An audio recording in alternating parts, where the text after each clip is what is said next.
Welcome back, everybody. I'm Zach. That is Hunter.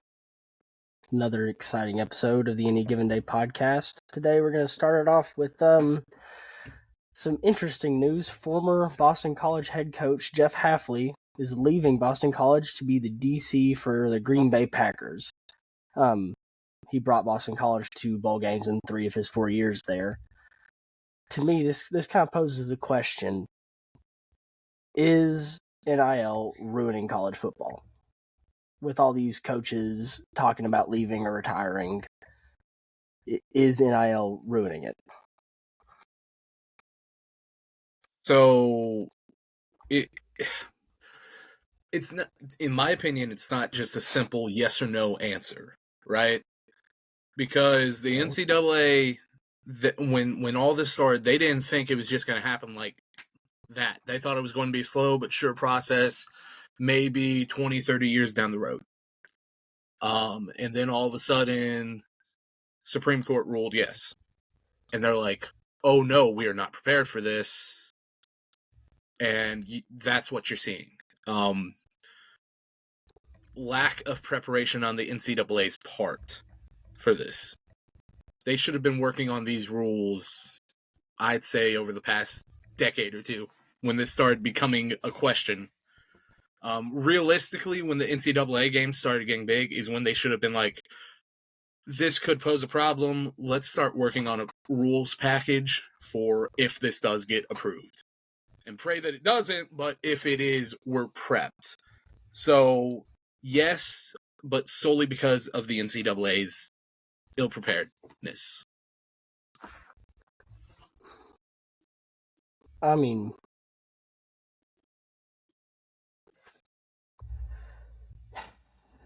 I got your tongue tied, don't I? yeah. I mean, You don't need to. like you said, on one hand, obviously this is the NCAA's fault, right? Mm-hmm. But, I mean, in the end, right? I mean, this is obviously the first big name to leave college football. I mean, obviously had a pretty good head coach. Like I said, he brought Boston College to 3 bowl games in 4 years. So, I mean, he's a pretty good head coach, and he's leaving to take, a defensive coordinator job in the NFL, which, I mean, with the way NIL is getting, you're having to recruit your whole roster every year to try and get back. There's tampering all over the place, which is obviously an NCAA problem. Yep. And it's getting to the point where I feel like we're going to end up losing a bunch of coaches. Like, how long is Kirby Smart or, like Nick Saban is obviously getting up there in age, but if NIL isn't the way it is, does Nick Saban retire this year? I mean, because it wasn't health problems, he just couldn't do it anymore. It was a lot of recruiting. The recruiting was just getting to him, and now with NIL being the way it is, you have to, like I said, recruit your whole roster every year. You got to allocate money for not just new recruits, but you got to allocate money to the guys on your roster to try and pay them more and more every year to get them to stay, because they can go to, they can be at Georgia and then transfer to Texas and get, double the money they're making at Georgia if you're not able to recruit and keep that. So it's just such a more stressful job for these coaches now. And it's just, I mean, like, Harbaugh left Michigan, and I mean, these big names, obviously Harbaugh's been looking to get out for a while. Mm-hmm. But again, what does that say about college football? I mean, Michigan has been a national title contender for the last 3-4 years, and he's been looking to get out for the last 3 or 4 years. It's just getting to the point where I feel like it's going to end up ruining college football if something doesn't happen. Something needs to happen to rein this back in. Yeah, agreed. And the whole thing was, before NIL even happened, everyone viewed the NFL head coaching vacancies and coaching vacancies as a whole as less stressful than the college football ones already, because you had to constantly recruit.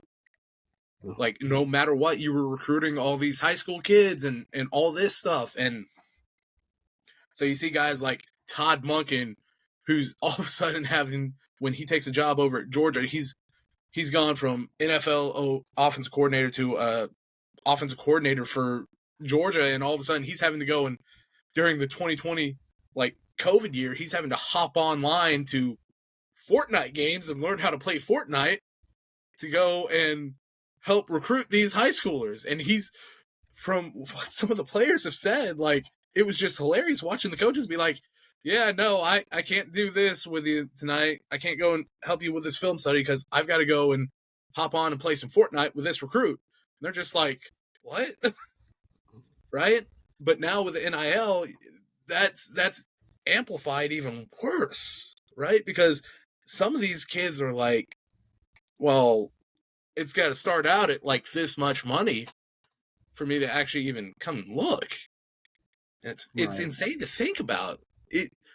Whereas with the NFL head coaching vacancies, and not even the head coaching vacancies, the coordinator roles and any kind of coaching position up there, it's like, okay, the only thing you really have to worry about is the draft, and then you've basically got a month or two off completely before you have to start getting back together. OTAs, fall camps, like well, not even that. You've got time between OTAs and fall camps too.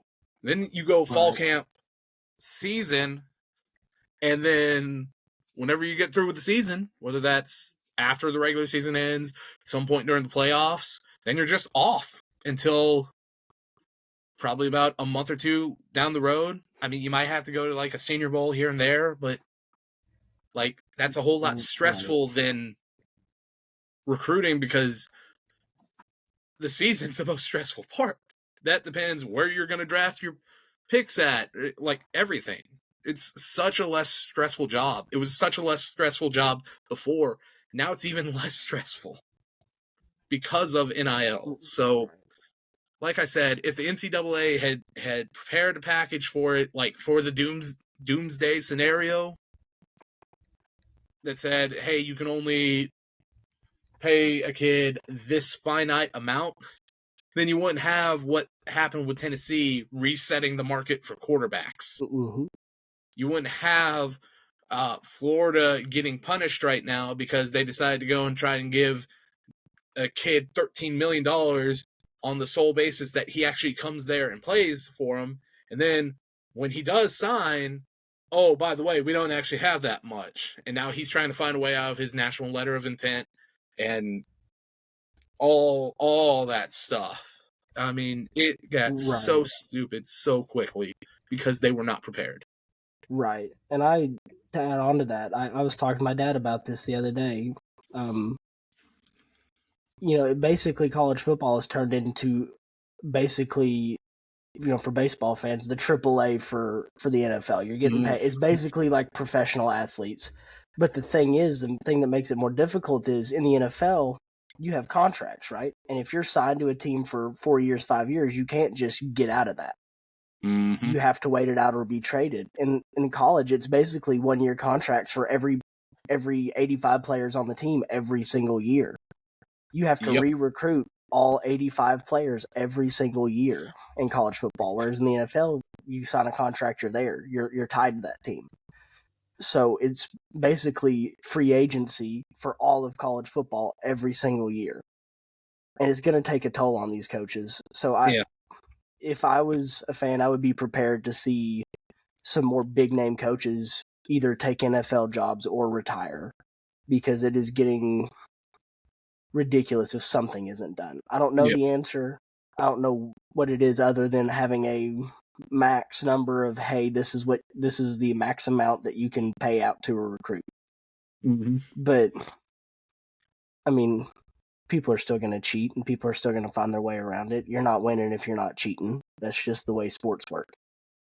So maybe a slight modification to like the national letter of intent is like that the NCAA could make a slight modification to it to be like, hey, yeah, no, if I sign this, I'm going there for at least 2 years. No ifs, ands, or buts. I cannot leave till after those 2 years.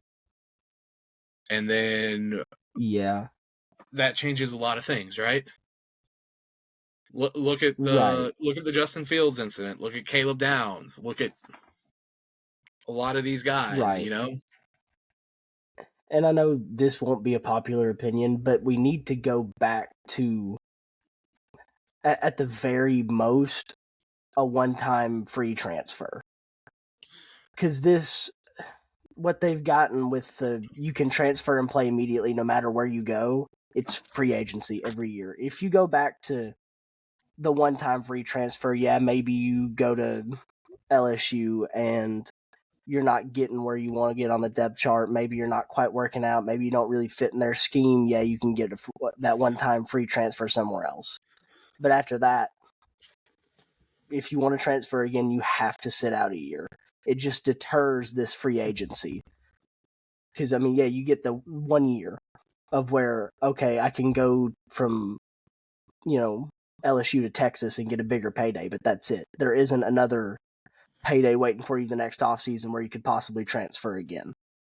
I know that's probably not a popular opinion because, everybody, college athletes, coaches can leave whenever, so players can leave whenever, and that's fine. And if that's a different circumstance, again, you can apply for a waiver then. If a coach leaves, then that's a reason for you to get immediate transfer for a second time. Yeah. But if you're just transferring, nothing's changing at your school, nothing's happened, you shouldn't get to just transfer every year and play at 4 different colleges from 4 years. Yeah. Because it's ridiculous that you're having to recruit your whole roster every single year to try and not lose, half your players because they're wanting money, and that's fine. But it's ridiculous that all these schools with big money are just dealing out cash every Yep. offseason, getting players from everywhere else, and you're sitting here going, what am I supposed to do? I'm having to pay these players ridiculous amounts of money because these other teams are coming in with more money than us, and it's basically destroyed the group of 5. I mean, the group of 5 is basically just Kinda. recruiting grounds for the Power 5 now. I mean, Yeah. you get a good guy in a mid-major college that's just outperforming his recruiting ranking. Georgia comes in and go, hey, we want him. Hey, we want you. And he just leaves. Because I can leave Boise State and go to Georgia. Why wouldn't I? It's just something has to be done. Like I said, I don't know the answer, but something has to be done because college football is getting to a ridiculous point. It is. But you know what? Getting back to the crux of this Crux. argument with Halfley and all that, you know who they're looking at to be his possible replacement, right? What? Bill O'Brien. Oof. I don't know. Maybe. I mean, it's a hire. I mean, he's got prior head coaching experience Yeah. at the collegiate level. Penn State. What was his record as a head coach? Do you know off the top of your head? Not off the top of my head. I can look it up real quick. I get it. I can get it. You got it? Yeah, I got it.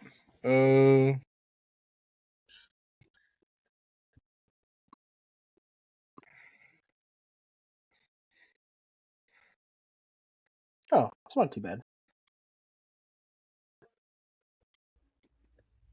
15-9.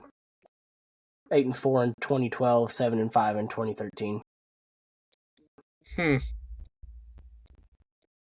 So, I mean, yeah, he was only head coach over at Penn State for 2 years. Yeah, following a unfortunate. Yep. Not touching that one. Not touching that one. Not at all. Nope. Maxwell Coach of the Year and Paul Bear Bryant Award. So, I mean, it may work out. I mean, obviously, it could work out great, to be honest with you. But yeah. So, I mean This would be his second stint as a head coach in college football. He's got experience. Maybe he's built better for college football than he is as an NFL head coach. Some people are just built for that. So Yeah, plus, I mean, he's spent how much time underneath Saban and Belichick at this point? a lot. Yeah. Speaking of Belichick, another little coaching change I forgot to go and mention.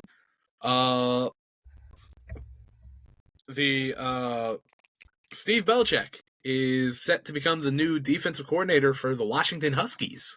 Oh. Yeah. And apparently, Ryan Grubb, I'm not sure how much fire this one has anymore, but he was getting looked at to be named the offense coordinator for the Seattle Seahawks, so that would take him away from Alabama if he were to accept that, or if he did accept that. Not entirely sure. Haven't checked up on that one in a bit. So nice.